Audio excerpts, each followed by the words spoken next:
I just wanted to make sure that you listeners are listening to the Drapetomaniac podcast on doayamedia.com. You are, right? Peace, family. This is the Drapetomaniac podcast, and I'm Ayapo Yapa, the HDIC, that is, the head Drapetomaniac in charge, and I'm here to have conversations on how to get off this plantation. I once read a social media thread somewhere that posed the question, why don't we have flying cars and jetpacks yet? A lot of people had a lot of theories for why, and they were basically rooted in IQs being lower, the fact that there's more difficult technology that needs to be created in order to make this come about, that there's no practical way to build them, and so on. Now, most baby boomers, and even some later generations, are familiar with the cartoon The Jetsons. I, for one, never missed it. I liked watching the characters video talk to each other on their video phones and so on. That's something that seemed futuristic back in the day. But now through social media and handheld devices and different computers and so on, all that's pretty commonplace.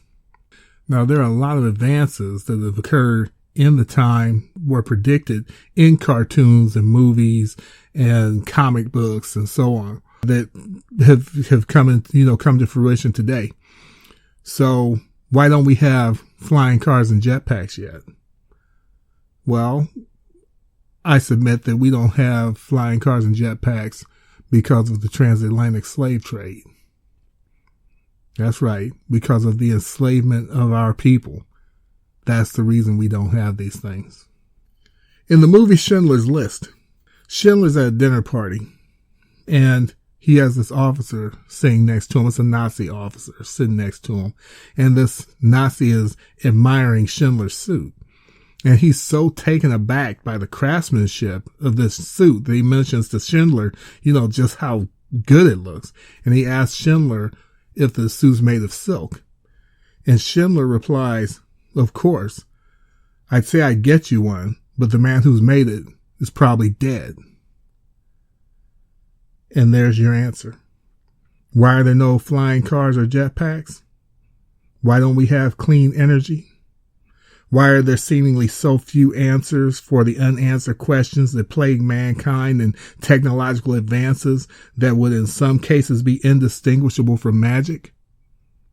Because the men and women who would have discovered and created them are probably dead or had the bloodlines cut off from the ones who would have done it.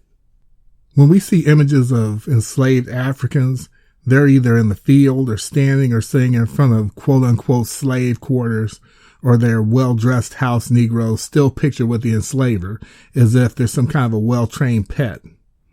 When I see these pictures, I see potential. I see missed opportunities. I see the intellectual and creative power of a people who, when not held back, can accomplish the impossible. And so I say to you, even as you look at groups of our people, whether it's from back in the days of enslavement, whether it's from during the civil rights movement, when you're seeing our people hosed down and dogs sicked on them, and even the children, and even when you see gatherings of our people today, just ask yourself, who is that person? What's in their mind? What is their potential? What kind of a genius are they? Just think about that.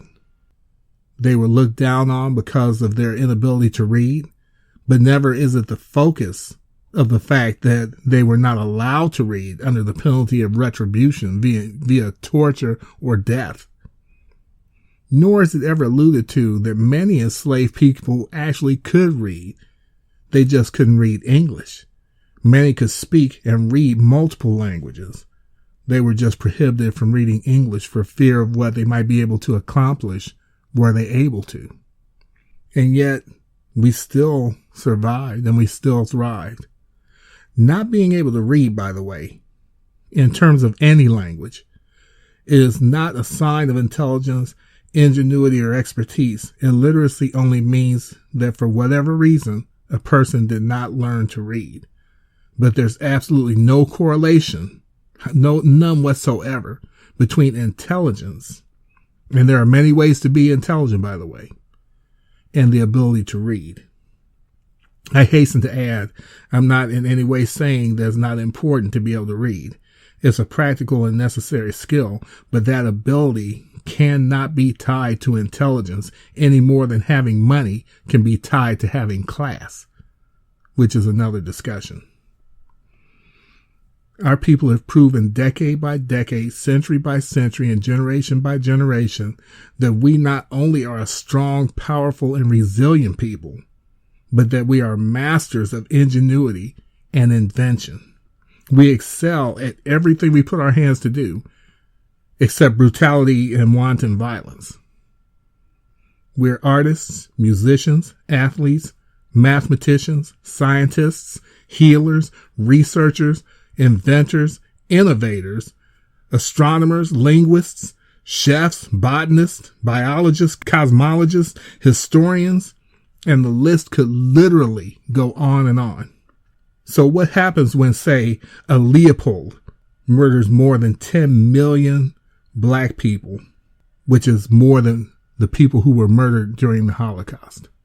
And as a side note, when a person is supposed to be the worst of the worst, they're typically compared to Hitler, or their names are mentioned in the same sentence. However, as black people, it is Leopold who should be cited in terms of the lowest of the low.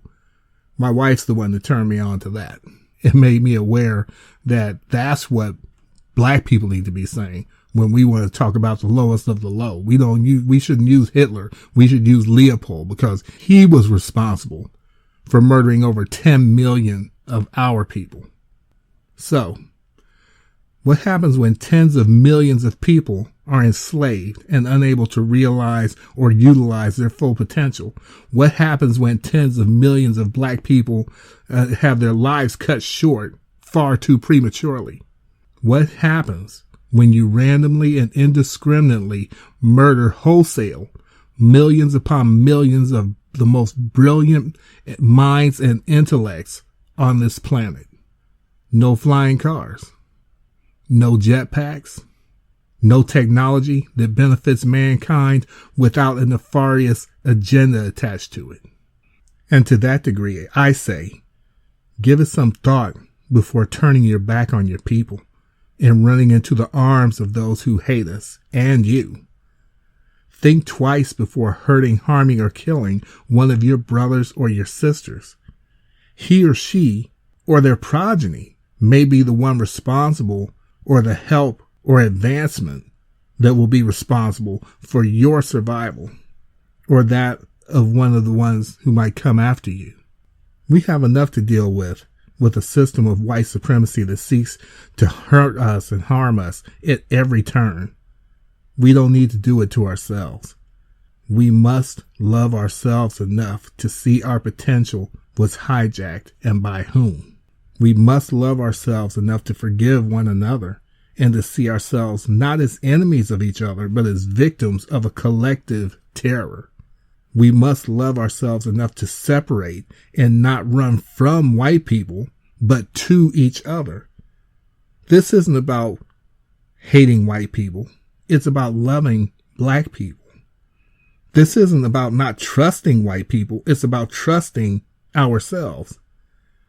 This isn't about running away from white people.